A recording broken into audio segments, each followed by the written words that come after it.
savez qu'on aime beaucoup interroger les Français à l'aide de sondages qui n'ont pas vraiment valeur de sondage, qui sont ce qu'on appelle dans notre jargon des micro-trottoirs et qui nous permettent un peu de sentir le pouls, sinon de la population, disons d'une partie de cette population. Et Gérard Pabiot aime beaucoup cela.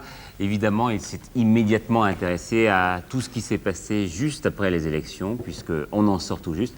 Et vous allez découvrir, c'est pas triste. Je vous parle par exemple de ces villes qui sont passées à droite. Bon, à droite, sur une cartographie, bon, qu'est-ce qu'ils ont pris comme point de repère pour centrer la carte? Est-ce qu'ils ont pris un méridien qui est toujours le même ou est-ce qu'ils ont pris un autre méridien? C'est ça le problème. Justement, je vous pose la question, là je lis les villes qui sont passées à droite. Oui, mais moi je peux pas vous discuter avec vous si vous ne me montrez pas un papier sur lequel c'est dessiné. Quand je vous parle de ballottage, vous voyez ce dont il est question, monsieur. Oui. Qu'est-ce que c'est? Le ballottage, c'est-à-dire que les saints sont en train de se balader comme on veut, quoi. C'est Comme libre. on veut. Ben oui. Alors qu'est-ce qu'il faudrait faire pour supprimer le ballottage, par exemple? Il faut leur faire porter des soutiens-gorge, que les saints sont soutenus et qu'on ne voit pas ça à tous les temps comme ça. Moi, je trouve que c'est dégueulasse. Ce que je vois dans le journal, là, il est question de la douche froide à gauche. Oui, Alors qu'est-ce que vous en pensez? moi je dis c'est complètement idiot.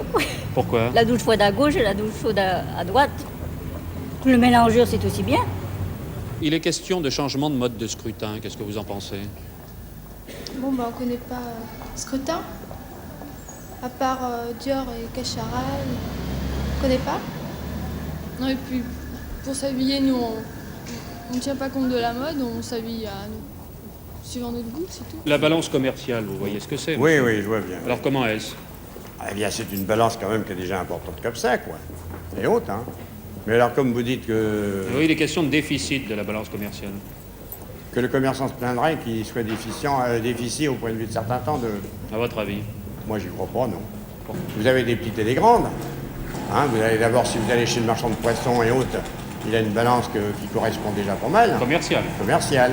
Bon, si vous allez, je sais pas moi, chez le boucher, certains bouchers dans les centres commerciaux, d'abord, on les voit pas parce que c'est préparé sur... On voit pas la balance commerciale. C'est préparé sur téléphone.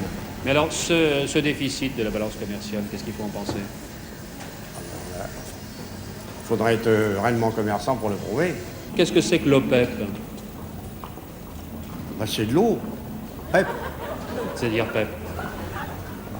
Qu'est-ce que c'est l'OPEP alors? Je sais pas, moi. C'est les eaux gazeuses. Alors les pays de l'OPEP, qu'est-ce que ce serait? Je les connais pas, je vous ai dit déjà tout à l'heure. À votre avis? C'est des pays étrangers. Je les connais pas. Des pays étrangers qui feraient de l'eau gazeuse? Ben, probable, oui. Elle est peut-être faite en France, hein, je sais pas. Quoi? Elle est au PEP, là aussi. N'importe qui fabrique n'importe quoi, maintenant. Cacharel qui a été élu à Nîmes, vous voyez qu'on n'est pas très loin de l'actualité.